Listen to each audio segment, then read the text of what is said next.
What is going on, YouTube? And we are here to talk about Brad Holmes' press conference takeaways and news that just popped up in regards to the OC position.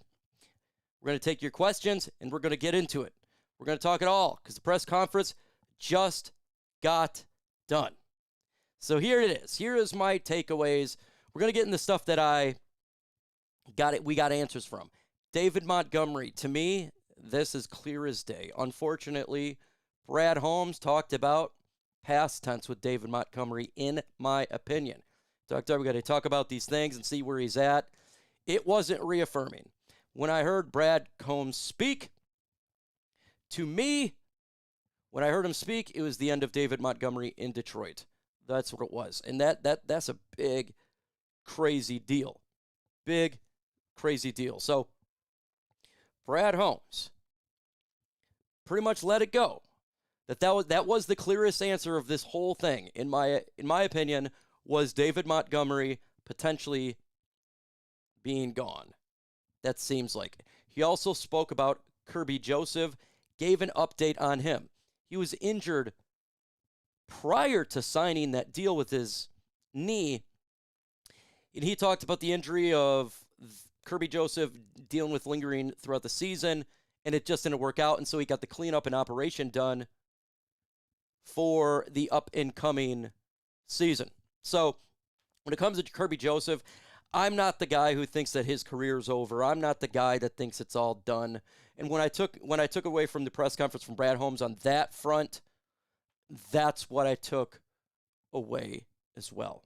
Those are the clearest of answers that I got. Now, let's get into the rest of the press conference and the takeaways. First, in the comments right now, what was your biggest takeaway in the comments? Let me know your thoughts. I'm looking at them right now. So that didn't work. Word salad. That was the rest of the press conference. There was no real answer in anything.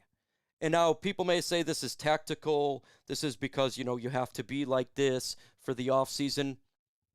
I disagree. Dan Campbell is very upfront about what he's going to do. You don't have to say, hey, we're going to target this player or anything like that. But you could just give it an answer and say, we're going to have to relook at things a little bit at the medical evaluation. He didn't even get into that at all.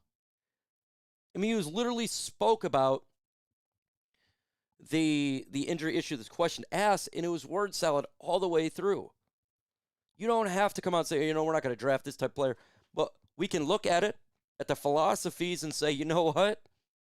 There's a problem. So we didn't get an answer on that one. And that's Cheeks. I want to get an answer on that. The edge position, it was asked about him as well. Danced around the subject. He talked about, it's pretty cool that we had double-digit sacks for edge. It was not cool. It was not cool. If anybody watched the defensive line in the pass rushing this year, anybody who actually watched the games can clearly see we were horrible at getting to the quarterback without blitzing, without some sort of luck, right?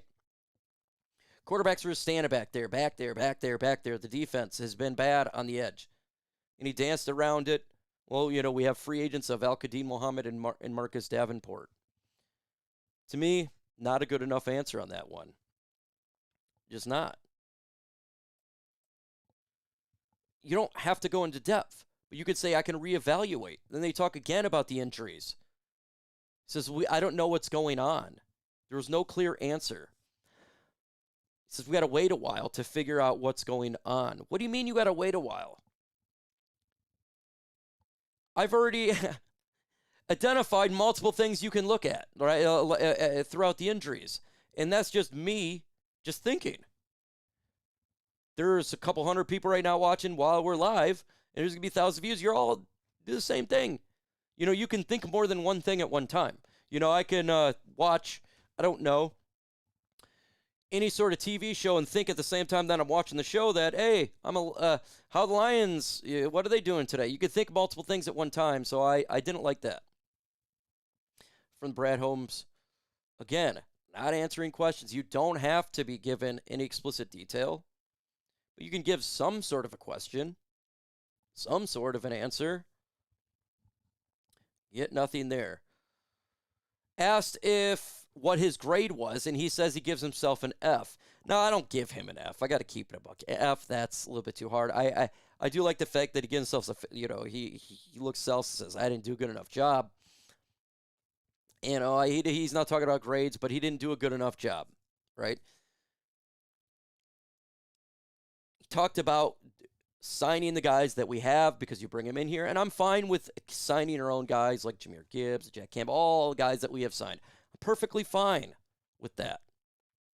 Yes, but you have to look outside the organization as well. You do. And we didn't get clarification that he's going to do anything about that. So nothing there. My biggest takeaways, he seemed, when I just looked at Brad Holmes, he was not cocky like he has been the last couple of years. He looks, you couldn't tell with his words, but he looks a little bit humbled just from my visual looking upon him. I think he understands he's made mistakes. I do believe he understands that. He's not going to come out and say that. It's more just looking at the way he was speaking to the media.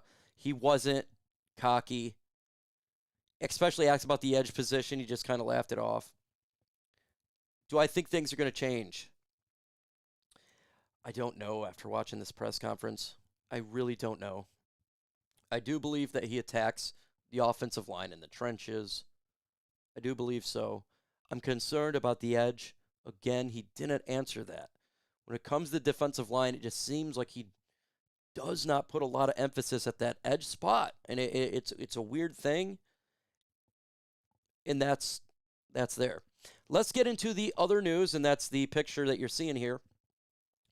Mike McDaniel is getting attention from the Detroit Lions to be the next OC. We already got David Blau coming in. Looks like Mike McDaniel will be coming in here. He, to me, would be ideal. Absolutely ideal. Why do I have that?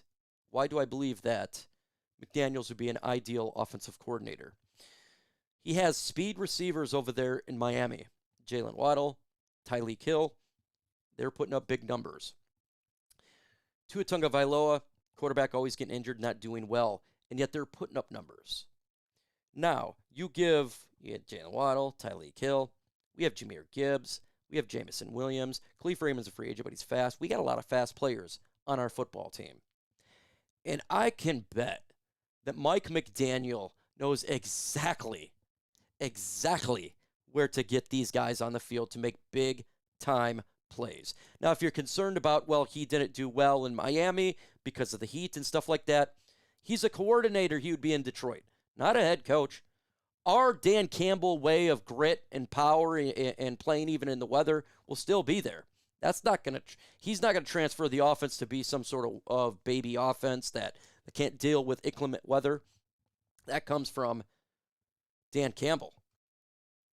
I think he would be great. My concern is he's a little bit weird, but if they can handle that, he's a genius when it comes to the offense. He knows where to put players in position, and I would love to see big plays.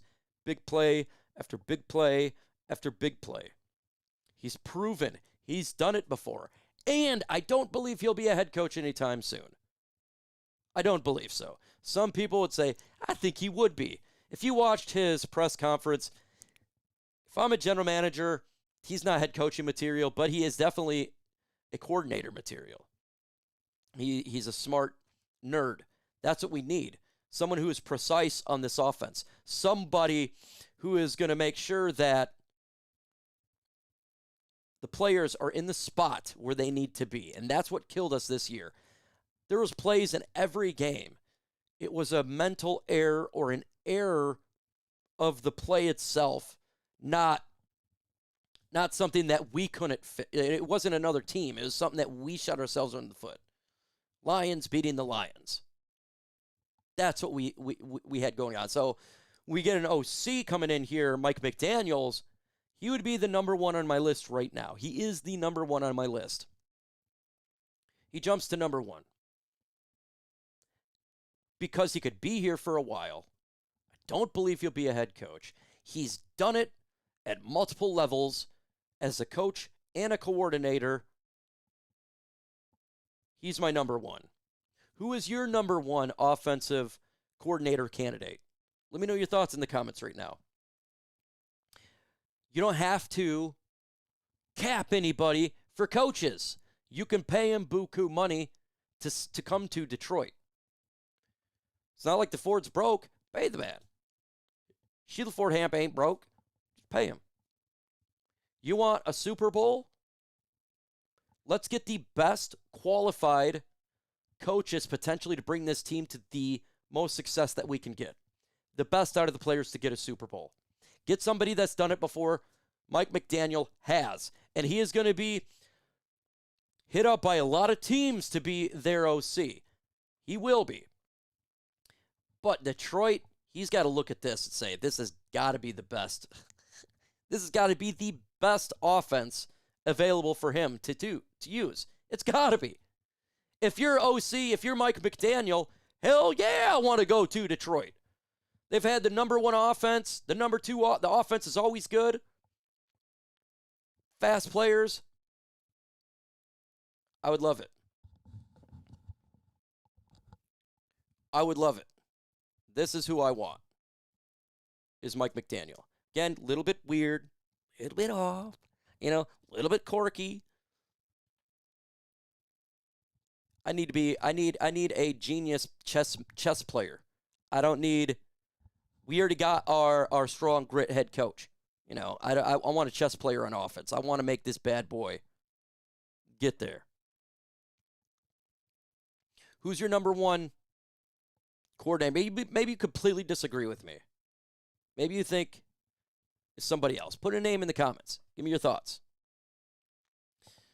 It's going to be interesting offseason. It's already starting off a bang, and I can't wait to see what happens. With that said, folks, adios.